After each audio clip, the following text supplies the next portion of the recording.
Namaskaram. Namaskaram, namaste, or namaskar is a Hindu greeting that says, the light in me sees and acknowledges the light in you, or the God in me sees and acknowledges the God in you. My name is Marky Mendoza, and this is Reiki with Marky, your weekly tarot reading for September 19 up to 25, 2022. Eto na naman tayo to provide us with 8 cards, 7 cards representing the 7 energies of the day. May 1 extra card to represent yung pinaka-guide natin for this week. And gagamitin na naman natin ang tarot and teacher ko. Thank you, Sir Noel. This is the Mermaid. Okay, alam naman natin. So, meron tayong dalawang klase ng cards na pwedeng mabunot, major cards, minor cards. When we get the major cards, nako, klarong-klarong blessing yan, pwede ring warning. Pero kapag minor cards, doon natin malalaman how much more effort we need to put in to manifest greater blessings in the future. Also, for this coming week, medyo may nararamdaman na akong energy. Okay, medyo mamaya explain ko pa further what these energies are about. But please expect na medyo ma-warning ang ating medyo ma-roller coaster na nararamdaman ko na. Pero to confirm, tignan natin ang mga energies natin starting with the Monday energy, 19th of December. September. Sasabihin ko pa lang kasing napakabilis ng ating panahon at matatapos na naman ang ating first month ng Burr months natin. So here we go. Consistent? Okay, sabi ko na nga, eto na nga tayo. So, first of all, ang ating Monday energy, kumalma po tayo because we have the 5 of Swords. Ayan. And swords, every time we get swords in our cards, it's a resonating energy. Either it can be a form of wisdom, pero pwedeng weapon. First of all, there are really, emotionally, ang Monday natin ang pupunto talaga ng opportunities of emotional imbalances. And please expect that. Actually, this is something that would be very apparent up to mga 2 more days. So mga around hanggang Wednesday or up to Tuesday, medyo ganyan ang energy natin. Nararamdaman ko na. Pero let's have more affirmations with the next coming cards. Pero yun nga, na-affirm na naman ang nararamdaman ko na meron talagang a lot of tendencies for us to feel very emotionally imbalanced because of the things and the wisdom that we know. To a certain extent, we may, dahil nga masyadong marami tayong na-discover, and may tendencies tayong to turn a blind eye on things. And that may not necessarily help you personally. Because syempre, alam naman natin kapag may mga nalalaman tayong mga forms of wisdom or any form of information that most especially concerns other people and the people that we love, there are always tendencies for us na parang, how do I protect? How do I love? But sabi ko nga, our intentions will always be clear. Our intentions will always come from a place of love, definitely. Pero sabi ko nga, there is always divine timing for everything. There is also a better way of saying things. So process everything. Let that wisdom become a true source of wisdom by learning what the lesson is, not just for the person directly concerned, but for you as well. What is this experience teaching me? What form of love am I going to grow at the end of this? Discern these things. Na I know with all the busyness that we may go through, yung push and pull ng mga emotions natin will mostly be felt. So be very patient. Okay? Kalma tayo, Monday. Tingnan natin kung Tuesday energy natin, the 20th of September. Here we go. I will not complain on this. I'm a fan of this because mukhang na-improve na. Okay, baka kanina yung first day and tomorrow, okay, because, well, I'm happy, I'm not gonna complain. 7 of Pentacles. Every time we get Pentacles, we have kaching-kaching. So, yeah, mag-harvest tayo ng maraming blessings. Okay, so thank you, Lord. Okay. Now, though there are still things, so yun, naging apparent siya dito because medyo may ma-wave pa rin ang ating water, and every time we have water in our cards, it's resonating energies of emotions natin. Pero may mga emotions, may mga push and pull ng emotions, pero may mga blessings din naman. So we can never complain on that. Now, sabi ko nga, of course, we will always acknowledge the situation. We will always acknowledge the truth and the emotions that comes with the truth. So of course, all of those are going to be acknowledged, but at the same time, kahit na whatever is in the surface, there are life lessons in the surface that are needing and wanting to be addressed. Pag may mga blessings tayo sa unahan natin, willingly accept these blessings.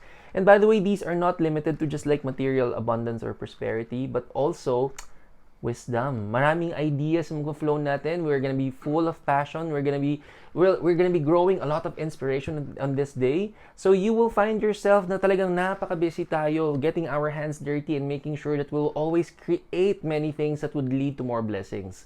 So on Tuesday, allow yourself to create. Napakagandang opportunity yan for Tuesday. Pero tingnan naman natin ang 21st of September, Wednesday. Ano pong ating energy? Here we go. Okay. Roller coaster ride na naman tayo. Okay. Minor card, we have the 8 of chalices or cups. And every time we have cups, this is a resonating energy. Either it can be a form of celebration or pwede ring emotion. Okay. But itong mga cups na nakikita ko dito, these are, actually lumabas din to last week. Okay, lumabas din tong card na to last week. And it's the same energy that I'm getting. There are a lot of discernments that we're going to do and utilize yung ating skills of discernment. Gamit na gamit yan on Wednesday natin because there are many decisions and opportunities that we are needing to segregate and to sort out and to see which ones yung feasible, which ones yung very feasible to achieve the soonest. And alam din natin na meron tayong mga possibilities to measure what are the short-term and the long-term goals, which ones of those are realistic, which ones are yung kailangan muna nating pagplanuhan na maigi and to really manifest in the future as well. But it takes a lot of planning and a lot of feasibility studies as well. Pero on Wednesday, kitang-kita mo yung mga pwede mong gawin. Kitang-kita mo kung alin doon yung ma-achieve natin effortlessly. Pro tip, of course, dun tayo sa mga dun tayo sa mga opportunities na kayang-kaya nating i-grab and to work on and to easily receive the blessings on that. Para din hindi ka mahirapan sa pag-sort out ng mga kailangan nating mga priorities, goals and aspirations along with the responsibilities na kailangan nating i-fulfill. Use and utilize yung discernment process natin to get whatever is more feasible and whatever is going to celebrate yung mga blessings natin easily in the future. And then kapag nakita mo na you're able to manage all of those, the easy ones, and then start working on the ones na kailangan talaga ng maraming time and effort. Definitely, this is something that would grow in the future. So use these as a form of investment for your future. So on Wednesday, mag-discern tayo mag-discern. Okay? And I'm telling you, hindi naman tayo mahihirapan to take action sa mga gantong bagay on Wednesday. But on Thursday, this is gonna be the 22nd of September. Here is our card. Napakaganda, nag-alternate naman. Tataas baba, but at least on Thursday, we get blessings. We have the 2 of Pentacles. And every time, ayan na nga, when we get the 2 of Pentacles, ito'y kaching-kaching. We may feel like during this time, kahit na medyo, we may feel like, okay, may mga papasok na blessings, pero may naka-allot na kagad tayong mga kailangan natin mga ma-fulfill na mga priorities and responsibilities. And one of the things na nire-reinforce itong card na to is that to finding the balance. Marami tayong mararamdaman ng, I need to reward myself and I really need that add to cart moment. I'm pretty sure we all go through that and there's honestly no problem with that kasi we all deserve that. Siyempre, we need to enjoy yung ating mga hard-earned money and at the same time, it also gives us a little bit of motivation, siyempre, to work harder each time. So, the goal here is to find balance but not deprive. And the thing is, remember I mentioned something about September is really going to lead us into major decision makings and I'm pretty sure nararamdaman nyo na rin siya ngayon. But, it's going to strengthen even more in the future. It's going to... We're really facing global recession. Little by little, nag-unfold na siya. So, save for the rainy days. Find balance, okay? But anything in excess or anything yung nakulang, of course, it may lead to some sort of frustration. So, pagbigyan ng sarili, i-balance natin ang mga wants and needs. Pero ang pinaka-priority pa rin natin is how we're gonna save up for the future. Dahil there are bigger challenges ahead. And these are things that haven't fully manifested yet, but I'm telling you, we have to prepare for it. Okay? Alam mo naman ang Reiki with Marky, we will always provide you with the necessary tools so that you can all prepare. And hindi tayo nagkakagulatan. Tingnan natin ang Friday energy natin. This is the 23rd of September. Here we go. Okay. Thank you po, Lord. Oh my gosh. Finally, we have our first major card for Friday. It's going to be a very brilliant aha moment for everybody because we have the High Priestess. on our Friday energy. There are a lot of aha moments, discoveries here and there. That's not just gonna be limited to just for your career. It's gonna be everywhere. It's gonna be full of discoveries and aha moments that would lead to discoveries. Some of them will lead to blessings. And some discoveries, it will make you wise. Okay? So, open your mind and heart to these discoveries and do know that everything that you will discover is a form of blessing. But remember, the wisdom that we will receive, what we do with those wisdom, how we act on the wisdom that we receive, will also set our karma. Make sure na kung ano man ang mga blessings na marireceive natin, any form of wisdom is a form of blessing, we have to use it wisely. Now, before we move forward, kung nagugustuhan ninyo ang ating reading session for tonight, or for today rather, and meron tayong mga pinagdadaanan or any questions concerning our love life, career, and health, importante ang health, join me every Tuesdays. It's our Tuesday Night Habit Hour Tuesdays every 9 to 11 p.m. here in our YouTube channel. Samahan nyo ako and please share with your friends and family because libre lang magtanong. May mga prizes pa. Okay? So, going back, on the 24th of September, this is our Saturday energy. Here we go. Lord, todo mo na. Ay, ayun nga. Roller coaster ride talaga siya. Okay. Aha. Okay. We have the Three of Swords. Okay. Medyo nagtutusukan ng mga swords natin sa heart. Okay. So, yes. So, emotionally, there are a lot of tendencies that there will be, so medyo nakalink ang ating Friday and Saturday energy. And, okay. We have to honor the wisdom by knowing, sabi ko nga di ba, when wisdom is given to us, we have to see it as a form of a blessing. But of course, the wisdom that's given to us, what really sets us apart is how we act on the wisdom that is given to us. And I know even as tough as it may seem, that may mga discoveries tayo that may lead to discoveries that are kagulat-gulat and may, to a certain extent, may possibly disappoint you. How you respond according to this situation can again set future karma. And the way we are absorbing this, yung mga discoveries natin ng Friday, we may find our Saturday a little too overwhelming emotionally. To a certain extent, we may lose patience and we may resort to confrontation. Okay? Be very, very mindful because the least thing you would want to happen is that supposed blessing can turn into a life lesson that can leave marks and scars towards other people. And it's because the wisdom that we will discover talaga on Friday, this is really an aha moment. Remember, this is an aha moment. So to a certain extent, it will somehow shock you. Okay? Because these are, again, discoveries that are very surprising. But I want you to utilize these experiences and turn it into a blessing even more.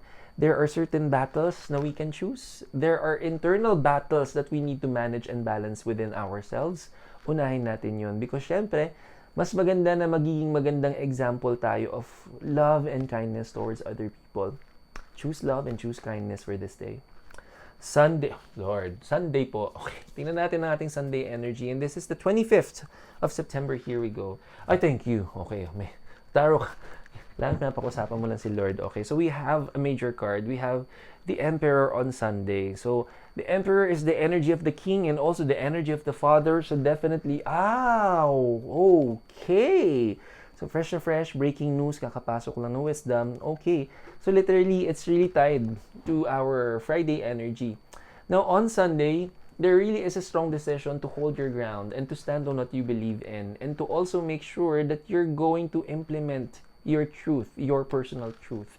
Sabi ko nga, we all carry our own personal truth. But remember, as everything is energy, everything is meant to evolve and transform.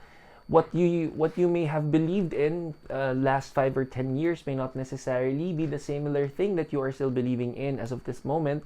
So, it's okay for us to go through these experiences and discover a lot and many forms of wisdom, and our discoveries will eventually lead to our truth.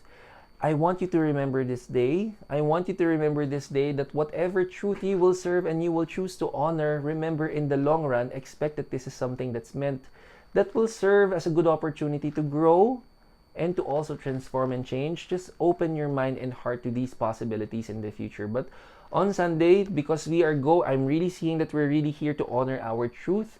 let that truth be anchored with love. Because sometimes, sabi ko nga although there are certain experiences and people that may not be necessarily ready in embracing the truth, but there are also people who can handle the truth. If you are someone who can definitely handle the truth, and kung alam natin the people around us may not necessarily have the same level of understanding as you do, find an opportunity on how you're going to honor your truth, but at the same time be loving and respectful pa din. Because sabi ko nga, how we respond and how we eventually take action is our own karma. Definitely, tingnan natin kung anong guide natin for this week. But so far, nakikita nyo naman na yung ating energy natin ay talagang taas-baba. So, true enough, dun sa nasabi ko kanina. So, ito ang ating Ay, nako. Okay. Kaya naman pala, the whole theme of this week, we have the world. And the world is actually a card of completion. And this is really, most especially yung discovery natin for this week. As you can see, it's an up and down, a roller coaster ride of emotions, only for us to discover many things. Only for us to come into conclusion to some extent. Only for us to possibly end some chapters of our lives. Only for us to have a clean slate. Never be afraid of these discoveries. And kaya naman tayo together, we are preparing each other. The more na alam natin yung mga energies na haharapin natin, the more we get to prepare. But I'm telling you, oftentimes, no matter how prepared we are, iba pa rin when we are really faced with these experiences in the future. Trust that no matter what we all have to go through, this is also going to lead to learning. This is going to lead us with so many wisdom. Wisdom that can help not just you, but people around you in the future. Allow this opportunity for you to discover another side of you that can generate more love. And I hope and I trust that every experience will lead to that. But of course, allow yourself to go through anything and everything that you have to go through, because it's really meant, and our life is authentically designed so that any form of experience that we need to go through will eventually lead to learnings and blessings. You are being used as God as an instrument. Yung story mo, how authentic your story is, somehow it will empower people soon.